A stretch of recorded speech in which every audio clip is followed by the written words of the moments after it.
Today I'm reviewing the LG SoundSuite H7 Soundbar, 9.1.6 channel spatial audio with Wireless Dolby Atmos Flex Connect. If you want to check current pricing or availability, it's linked below. I've spent real time living with this soundbar in a typical living room setup, movies, TV shows, music playlists, and everyday viewing, so this reflects real-world use rather than just marketing claims. Let's set expectations early. This is not a tiny soundbar that merely adds a bit of volume over TV speakers. It's a larger, feature-rich system built around spatial audio and expandable surround options.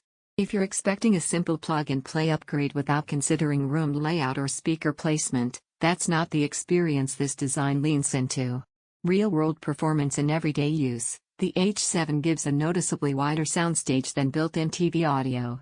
Dialogues feel clearer and grounded in the center rather than floating, and there's a tangible sense of surround immersion, especially with movies that have Dolby Atmos mixes.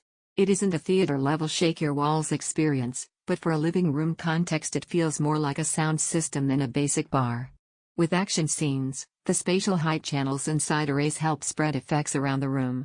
Gunshots, car passes, and environmental cues localize more naturally than they do on simple stereo bars. Music playback also benefits. Acoustic tracks feel more open, and layered orchestral pieces have a bit more definition between instruments. Where this setup really gains traction is with dynamic content that uses height and object-based mixes. That's where spatial clarity and Atmos flexibility make a difference. You can hear expandability and system behavior. One of the unique things about this model is Flex Connect and expandable capability. Adding the optional W7 subwoofer and rear modules meaningfully changes the experience. With those additions, bass has more authority and the surround field becomes easier to sense without having to crank overall volume.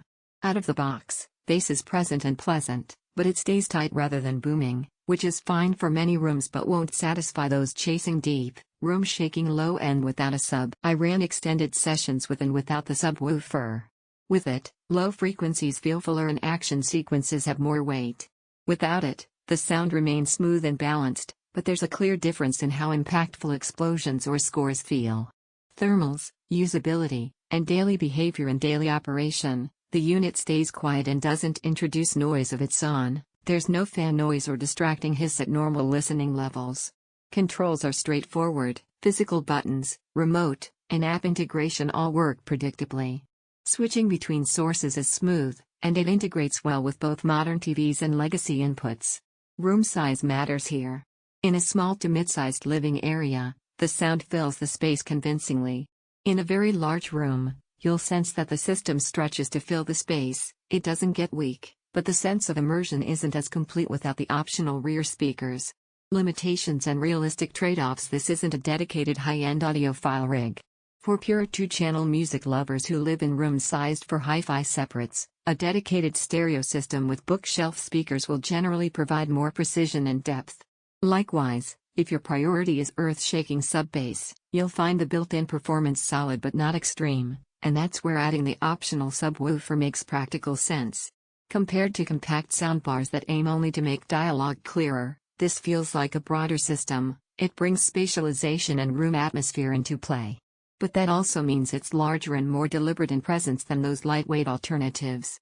Who this makes sense for? It's a good fit if you watch a lot of Atmos mixed movies or TV series, want clearer dialogue plus more immersive surrounds, appreciate expandability without committing to full home theater gear, favor an all-in-one sound solution that still feels capable. It's less appropriate if you only care about minimal speaker upgrades, primarily listen to audiophile music where stereo fidelity is king. Need blockbuster level low end without adding a sub. In practical terms, I found it reliable, balanced, and more immersive than most standalone TV sound solutions. The spatial audio features and expandability are meaningful in everyday use without feeling gimmicky. Check current pricing below and evaluate it against your needs.